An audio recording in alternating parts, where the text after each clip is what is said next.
બનાસકાંઠાના સરહદી વિસ્તારમાં કેનાલોનો કકળાટ યથાવત રહ્યો છે। સરહદી વિસ્તારની ઢીમા બ્રાન્ચની સવપુર ડિસ્ટ્રીબ્યુટરી કેનાલમાંથી નીકળતી ભોરલ માઇનર એક કેનાલમાં પણ પાણી ન મળતા ખેડૂતોએ કેનાલમાં રામધૂન બોલાવી વિરોધ દર્શાવ્યો હતો। બનાસકાંઠાના સરહદી વિસ્તારમાં રવિ સિઝનની શરૂઆત થતાં જ કેનાલોનો કકળાટ યથાવત જોવા મળી રહ્યો છે। ઢીમા બ્રાન્ચની સવપુરા ડિસ્ટ્રીબ્યુટરી કેનાલમાંથી નીકળતી ભોરલ માઇનર કેનાલ 1માં તંત્ર દ્વારા પાણી ન છોડાતા ખેડૂતોએ રામધૂન બોલાવી વિરોધ દર્શાવ્યો હતો। ભોરલમાંથી નીકળતી માઇનર 1 કેનાલમાં સાફ સફાઈના અભાવે આજ દિન સુધી પાણી ન આવ્યું હોવાના આક્ષેપો સાથે ખેડૂતોએ રામધૂન બોલાવી તંત્રના મૂંગા અધિકારીઓ અને કોન્ટ્રાક્ટરોને જગાડવાની કોશિશ કરી હતી। ખેડૂતોએ બહોળી સંખ્યામાં એકઠા થઈ માઇનર કેનાલમાં બેસી રામધૂન બોલાવી હતી। રવિ સિઝનમાં વાવેતર કરેલા પાકમાં પાણીની જરૂરિયાત હોવા છતાં તંત્ર દ્વારા પાણી ન અપાતા ખેડૂતોએ વિરોધ કર્યો હતો।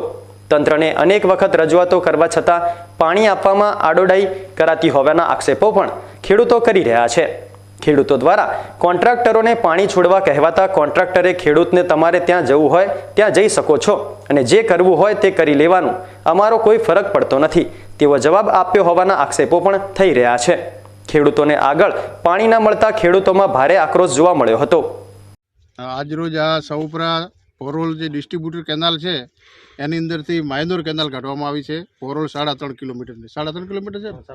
હા, એ કેનાલ હવે અહીં જે સવપુરાથી આ બાજુ ભોરલની સીમમાં જે સેમાગોતર તળાવ આવે છે એની અંદર જે ઓવરફ્લો આપ્યું છે એ ઓવરફ્લો તોડીને નીચું કરી અને એ આખું પાણી તળાવમાં ભરાય છે અત્યારે, બરાબર। અને હાલ આખું તળાવ છલોછલ ભરાઈ ગયું છે અને ફૂટવાની તૈયારીમાં છે। અને એ પાણી જો ગામમાં જશે તો એમાં ગામમાં ઘણું નુકસાન થવાનો સંભવ છે, જેથી આ પાણી સત્વરે બંધ કરવું જોઈએ। અને આ અંગે જે તે જવાબદાર અધિકારીઓ છે એમાં કોઈ વિઝિટ કરવા આવતા નથી। વારંવાર રજૂઆતો કરવા છતાં પણ કોઈ આ બાબતે કોઈએ ધ્યાન લીધું નથી। તો આ બાબતે સત્વરે આ કાર્યવાહી તાત્કાલિક કરો જેથી આગળના ખેડૂતોને પાણી મળે। અહીંથી આગળ પાણી જતું જ નથી, કેમ કે ઓવરફ્લો ઊંડું કરી દીધું છે એટલે બધું પાણી ઓવરફ્લોમાં જતું રહે છે, બરાબર। એટલે જે જવાબદાર અધિકારીઓને રજૂઆતો કરી અને આમાં ભવિષ્યમાં મોટું નુકસાન થવાની સંભાવના છે, તો આ બાબતે તાત્કાલિક અધિકારીઓ કાર્યવાહી કરવી એવું અમારા સમગ્ર ગામ લોકોનું માનવું છે। અને આગળ ક્યાંય પાણી મળતું નથી અને આ તળાવ ભરાઈ ગયું છે, તો એ બાબતે ઘટતી કાર્યવાહી કરો, બરાબર।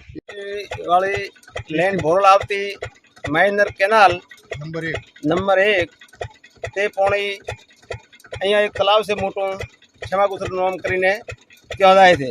સોપરાથી 3.5 કિલોમીટર દૂર આવેલી છે।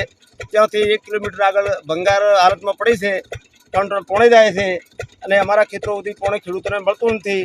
અને અહીંયા આ તળાવમાં ઓવરફ્લો શું છે, જો તાત્કાલિક આ કામ આગળ વધારીને પોણે એમાં સુધી આવે તો બરોબર છે, નહીંતર આ પોણે તળાવ ફૂટી અને બહાર જવાની શક્યતા છે અને ભારે નુકસાન થાય એમ છે। અને સત્તાવાળાને કહેવા ગયા છે, ભાઈ સંભાળે છે એમને, તો એ કે અમારી ફરજમાં આવતું નથી, તમારે જો આવું જો જ્યાં જવું હોય એ કેવા વાળા ભાઈનું નામ શું છે? હા, તેમનું નામ છે રવજીભાઈ, ખેમાભાઈ રવજીભાઈ। માઇનર ભોરલ 1માંથી પાણી મને હજી સુધી નર્મદા બધી ત્યારથી ક્યારે મળ્યું નથી અને કોરો કટ પડ્યો છે।